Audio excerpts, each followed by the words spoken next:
think about WeWork, we're the one firm that can cater to and provide great space for the single entrepreneur all the way up to the largest companies in the world. I mean, we have 40 something of the Fortune 100 sit in our spaces around the world. You know, we are today a private company with no debt, call it $2.3 billion in revenue. And we have the last 2 quarters,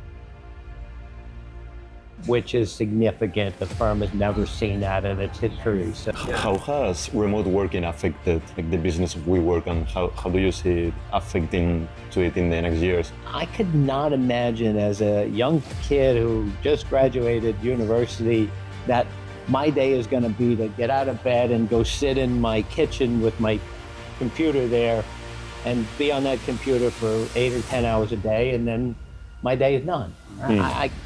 That's not a life. What is your biggest advice for young people that are now starting their careers? And people are not going to want to hear it, but the only way to do it is. If you were a startup founder right now, like what startup would you build?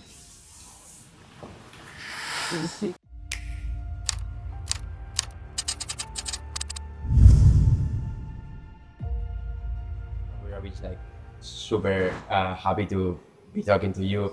WeWork is it's a company that we love, and so we basically want to talk a little bit about WeWork first, and then our following is mostly entrepreneurs and investors, many like young entrepreneurs, Right. And we want to ask you a lot of career advice as well, and and we also want to talk about real estate because we are more kind of like in the tech ecosystem, but New York and real estate, it's right. really exciting. And look, WeWork is a real estate company at the end of the day. Yeah, Really? yeah, Right. absolutely, absolutely. I mean, we're enabled by certain technologies and so forth, but it's a real estate company, Yeah. and a hospitality company. For sure. So the first thing is, thank you so much for doing this with sure. us. We were really amazed that you were open to do this, and we were wondering what made you decide to say yes. So I saw the note, right, and I saw the following, and I flipped it over to Diego, who he makes sure he reviews anything because I get them all day long, right?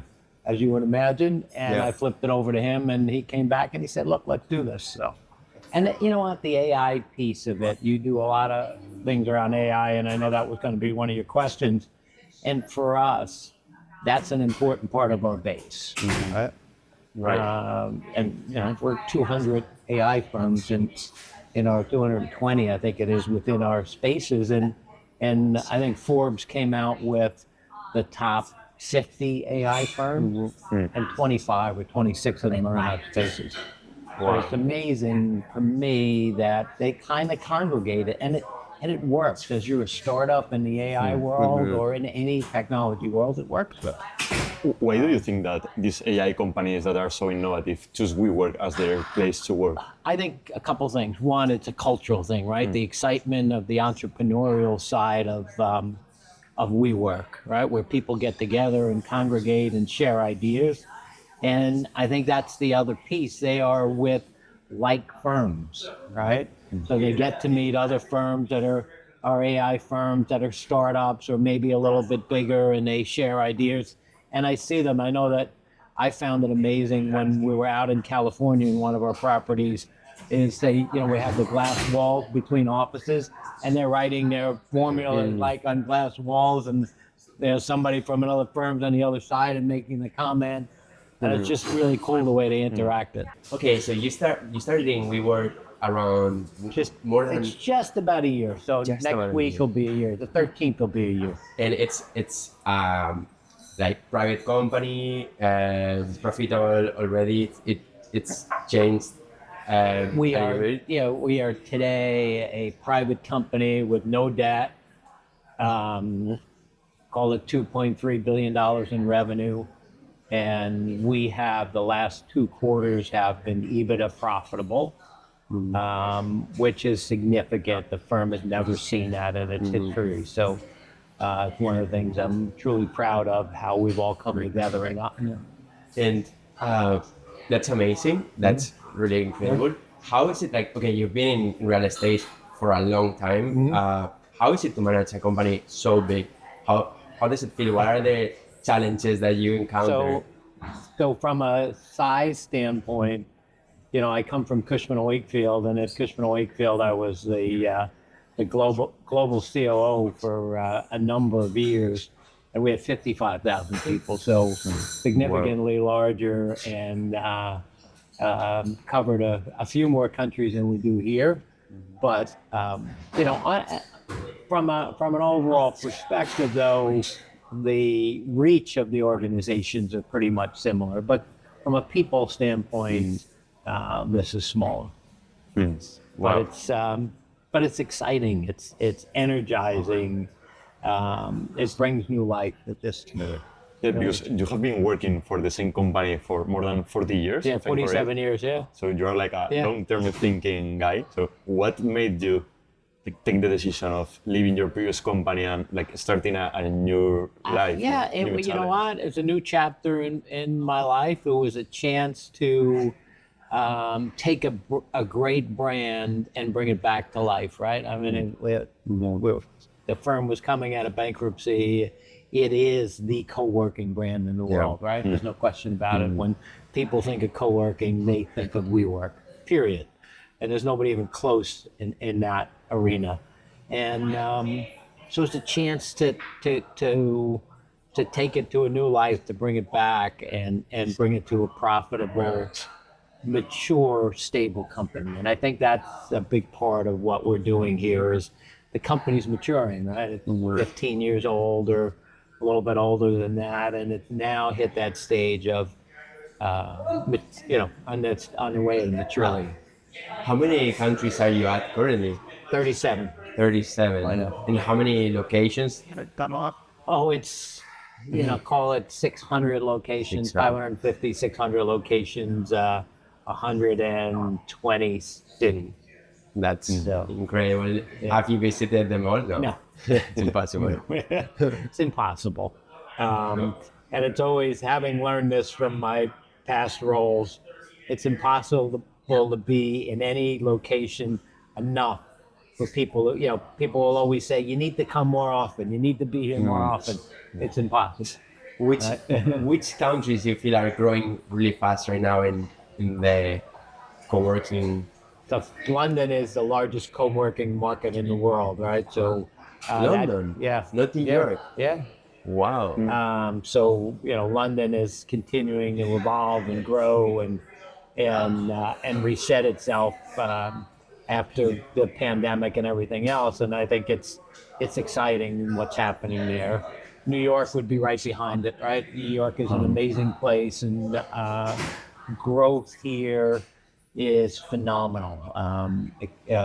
What the market turned in the last couple of years in real estate overall, and growth for us has been significant.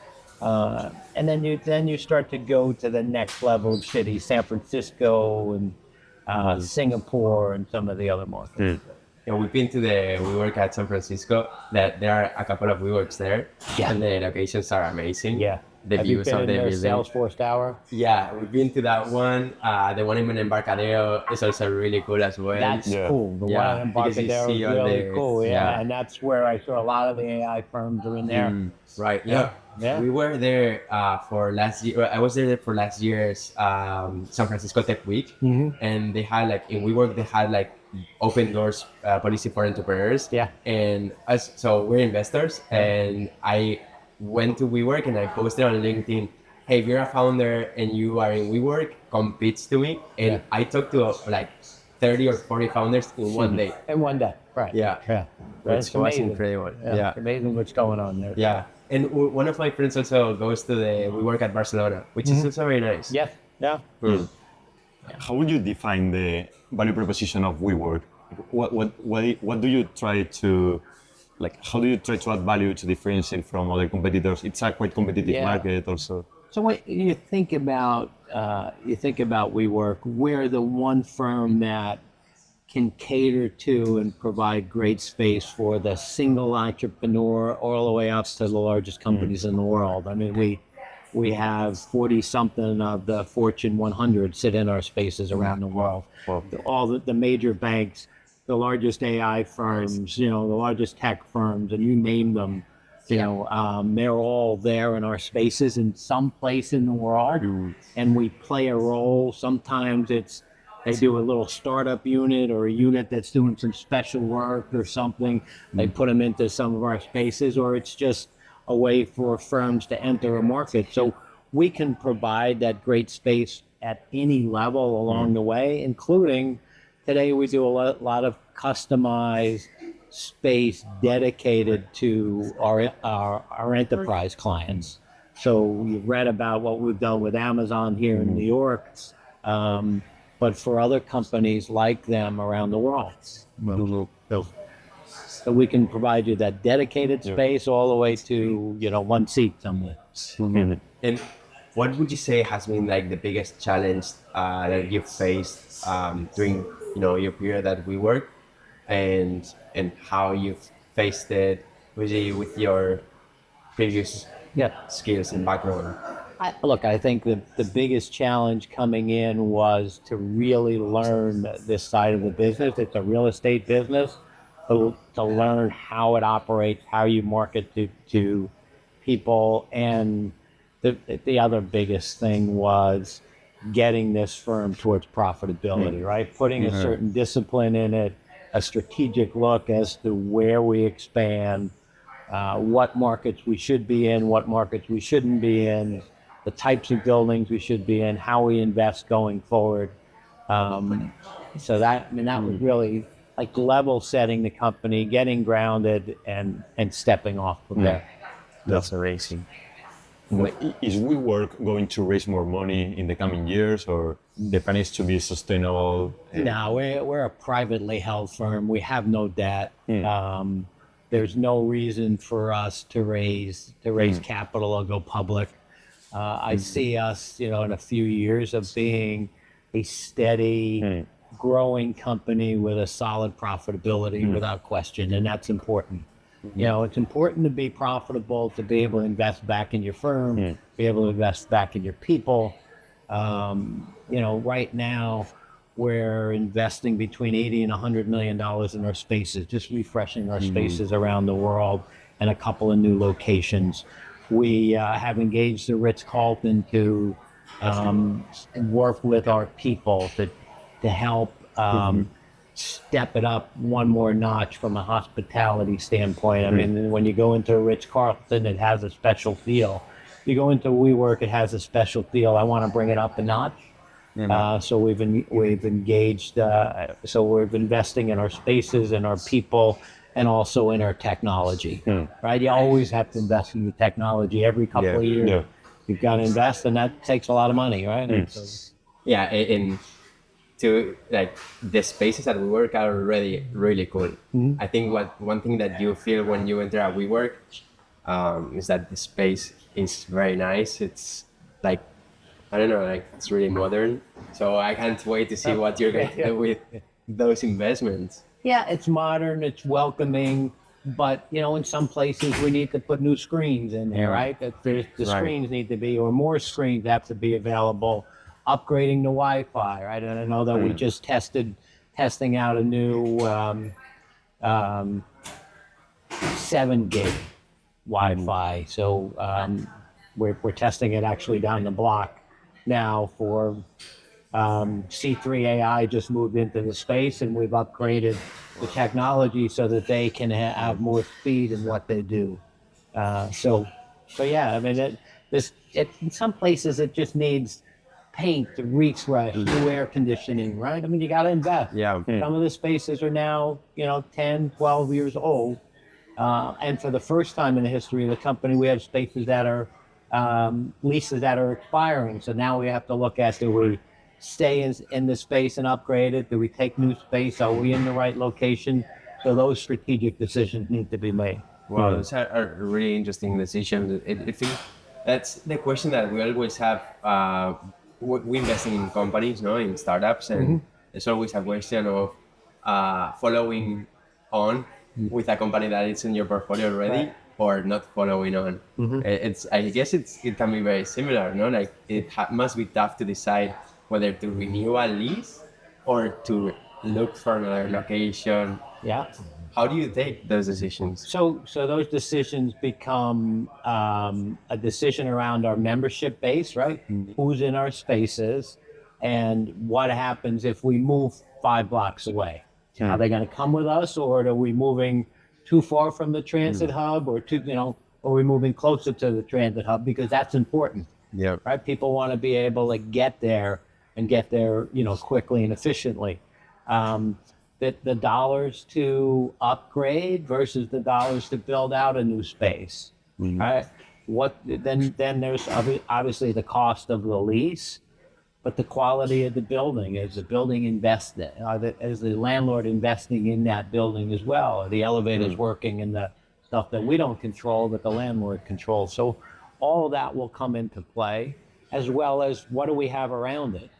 Where are other locations, and are we better off taking another floor over here and closing this location, or opening up a new location? So it's a very disciplined process, but there's also a feel for the space itself, the light, the height, ceiling heights, and how it's going to lay out. And I think our people are fabulous at that design, turning around things quickly, and so forth.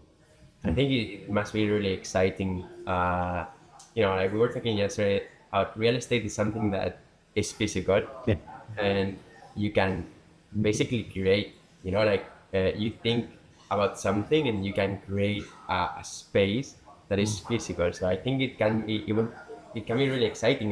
The process of thinking, designing, and then seeing it in reality. Yeah, that's the beauty of real estate, right? Because you actually see it come to life, right? And I think we have a great team in that. I was just a couple of months ago, I was out in Dublin, and we just redid Central Plaza there.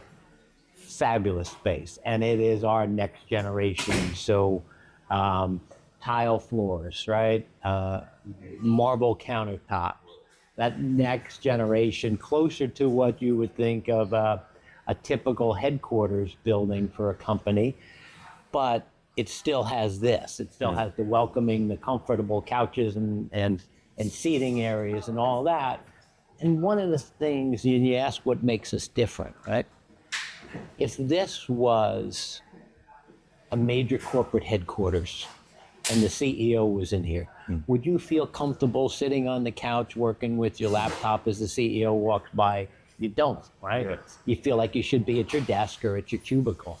But for in a WeWork, you're comfortable doing that because that's the normal way. That's the way everybody else is working. That's the casualness, but it allows you to be productive. So there's a combination of both, right? That's so different from, so we live in Spain, right? And work culture in Spain is really different from the US. So that's so different. In Spain, you will still have the cubicles and the separation and kind of like no sofas at all in the office, or no place to kind of like talk with other people. But Yeah, and I think that's important. And I think that from my perspective, and this is not just in WeWork, corporate headquarters are all doing it now. I think we changed it. WeWork changed it when it first came out, and all build outs the last 10 years or so have been influenced by the I'll call it a little bit of a casual nature or an unstructured nature of the spaces, but that's where collisions happen. That's right. That's where I'm walking by and I see Thiago sitting on the couch and I start talking to him about something, and we come up with a new idea. Right? When you're sitting in your own cubicle and so forth, that's not happening. Yeah. Right? How has remote working affected the business of WeWork, and how do you see it affecting to it in the next years?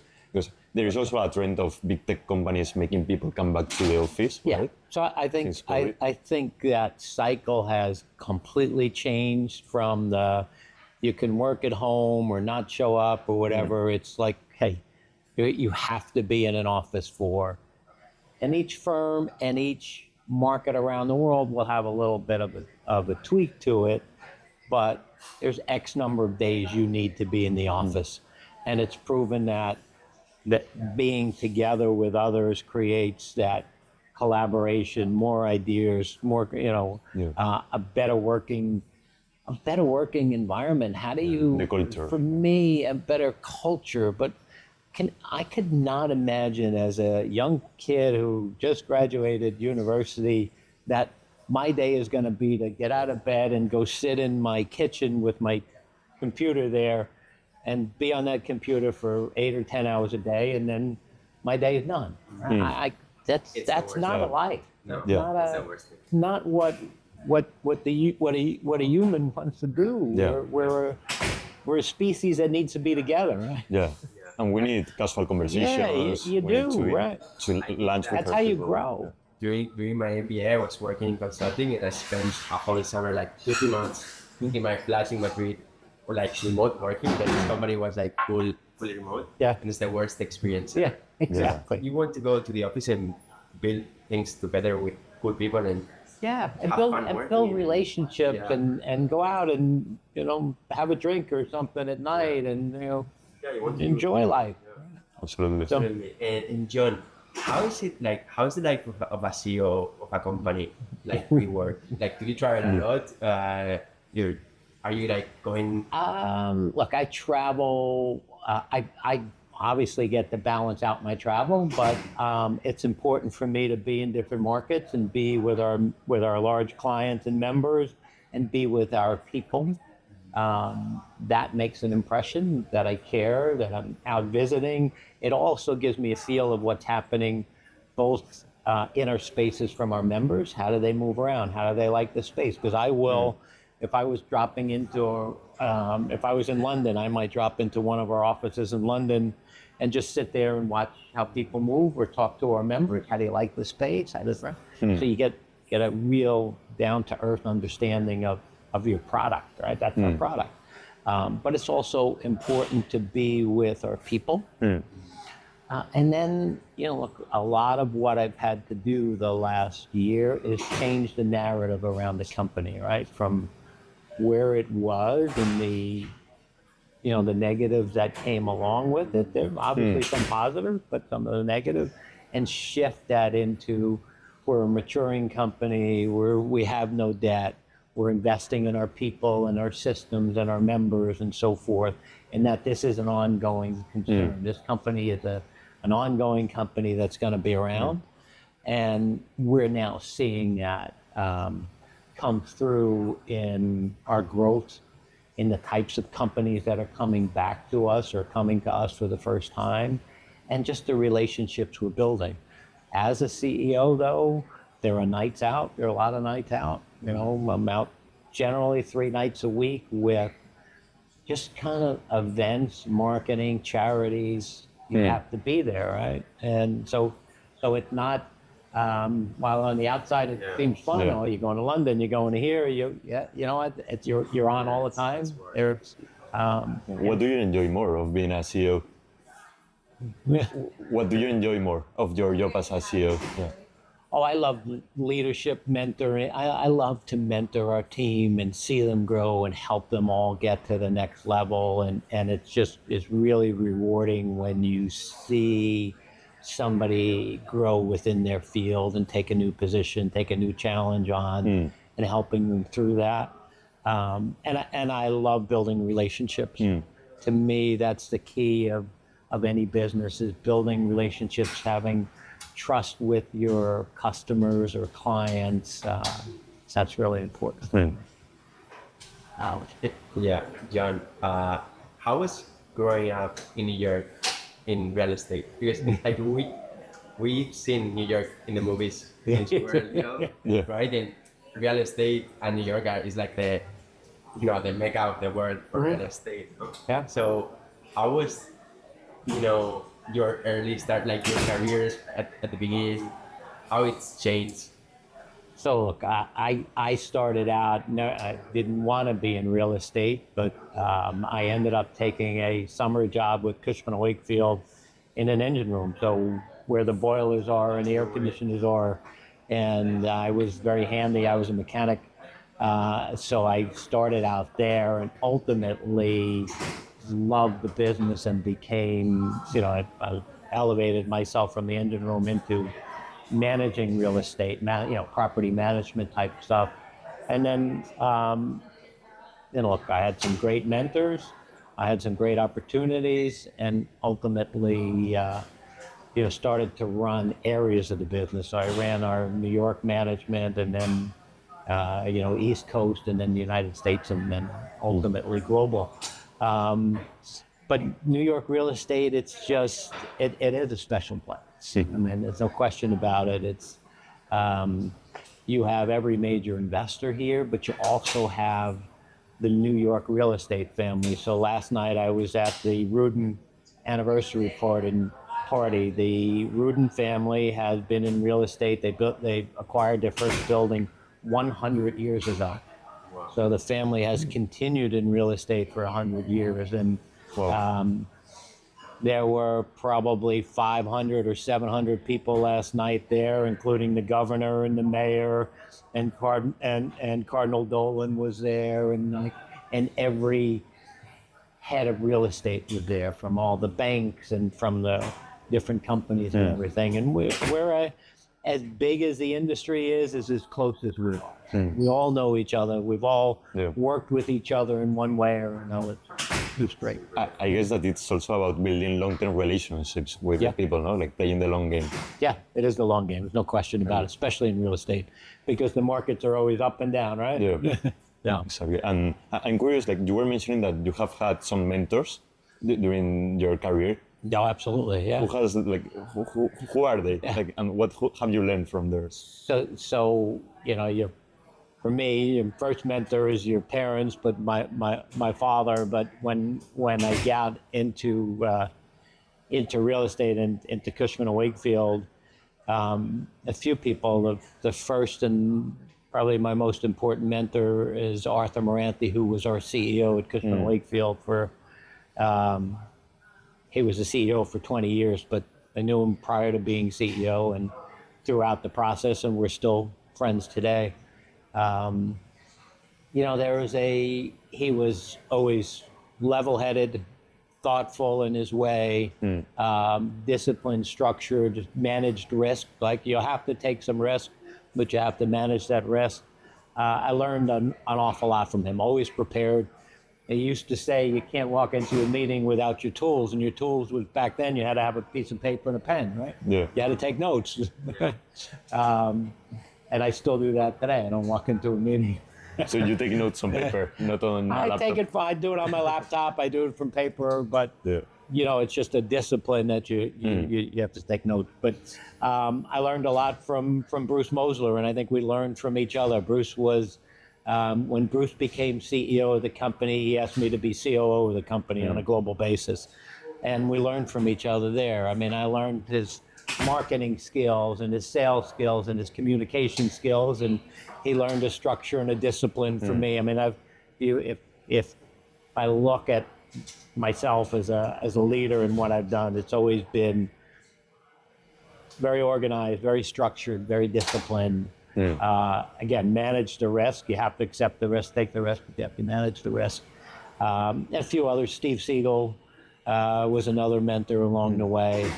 And then there were others that I just worked with that we learned from each other every step of the way. And, that's important. Very important. And I'm curious about what is your biggest advice for young people that are now starting their careers?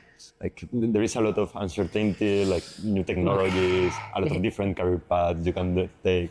And people are not going to want to hear it, but the only way to do it is to work hard and outwork the person next to you, outsmart the person next to you. It's just, I've always been one that I'm first one in the office, and I used to be last one out at night. Maybe I'm not last one out anymore, but half the nights I'm going out somewhere, right? Yeah. As much as it puts a stress on your family.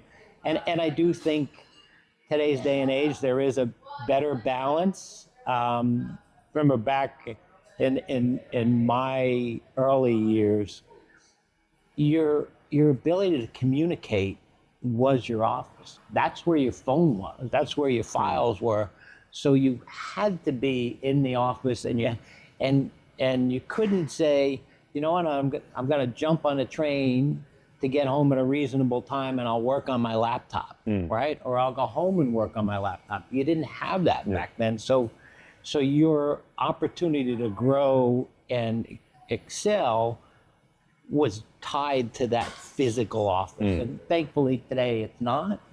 But there is a part of, hard work, discipline, and being present. So, and I don't mean it has to be present here, if physically in the office all the time, but present at events, at learning, these different events where you're learning, where you just came from Tech Week, right? And part of that is a marketing piece, but part of that is learning what's going on, right? And who the players are and how things are shifting.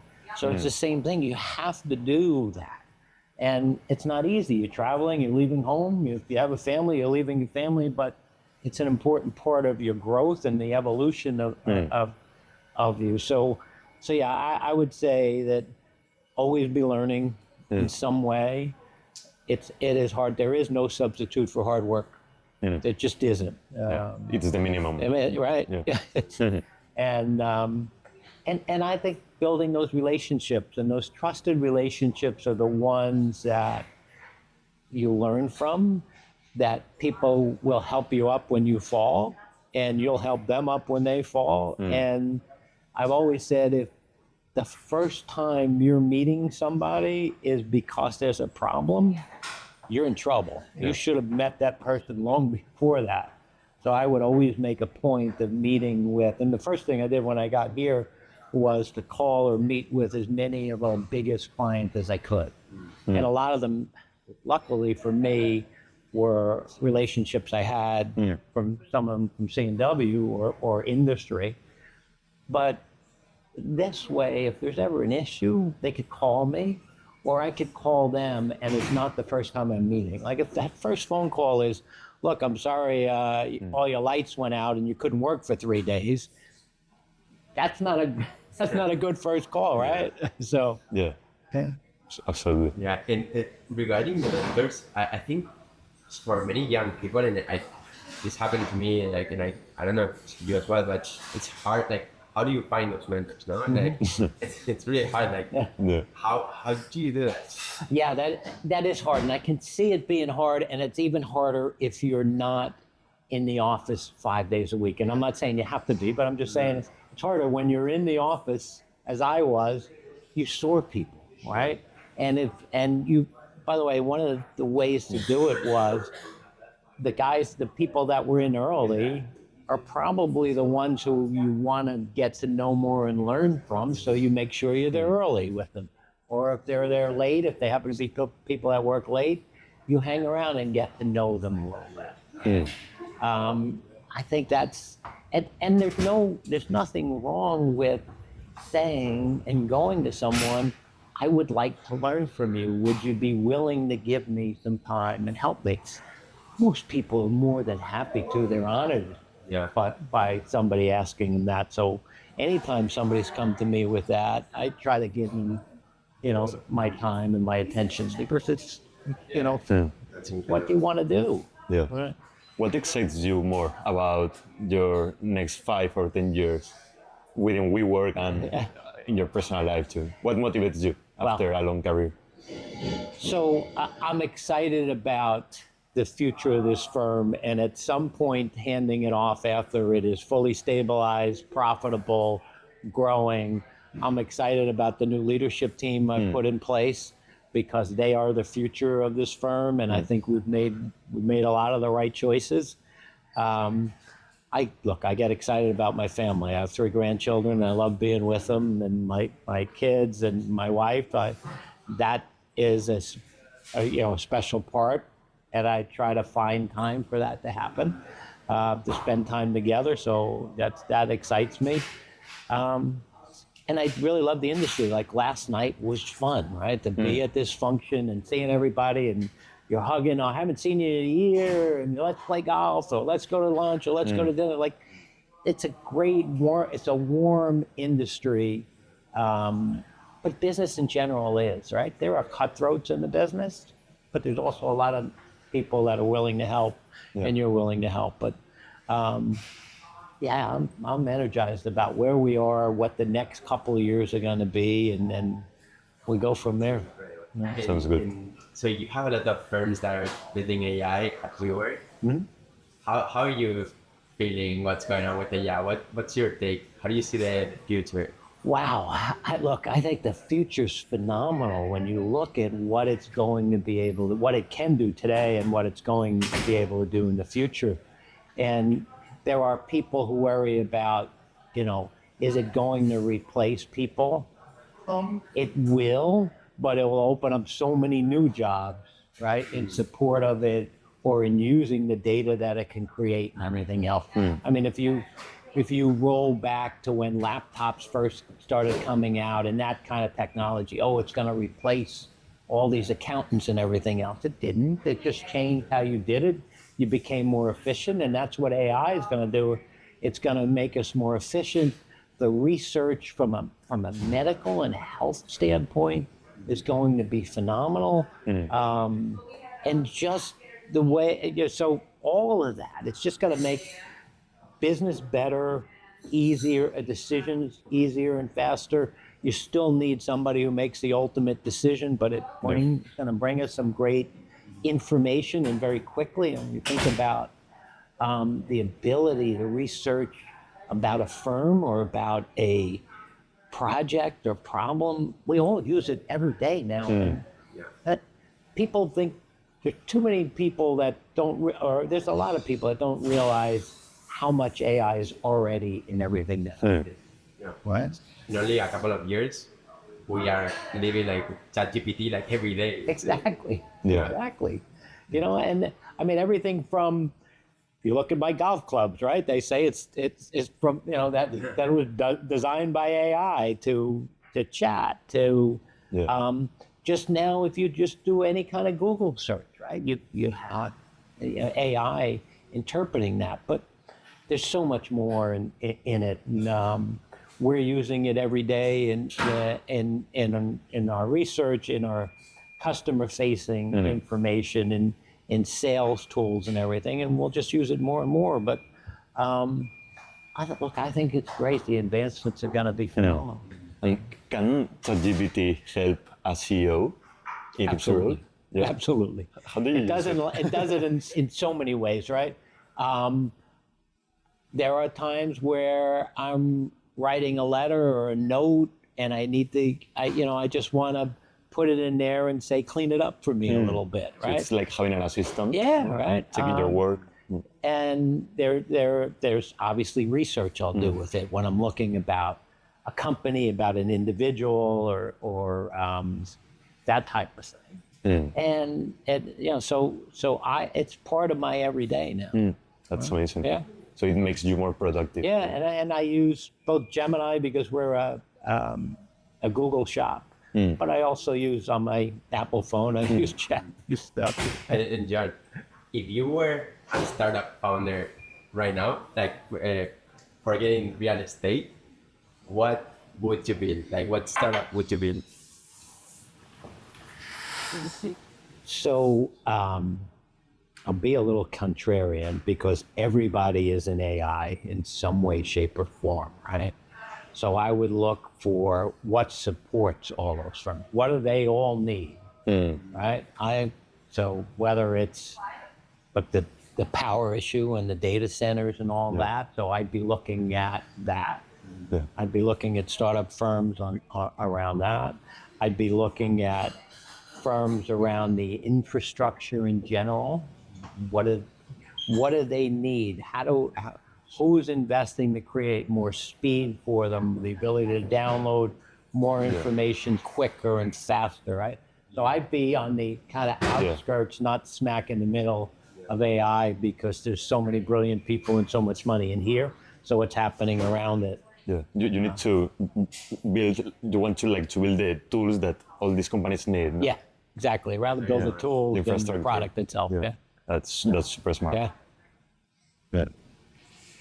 Well, I think this is like amazing, John. We don't want to take any more time from you, but That was great. thank you so much for the event. Great to meet you It's been both, great. and I wish you luck in your travels. You're heading out to San Francisco now, you said, right? Yeah, on Sunday we're going to San Francisco. We're going to Y Combinator's demo day. Great. Which is like the presentation of a lot of AI startups, and we're going to be in New York until Sunday, going to events, Yeah. meeting other Great.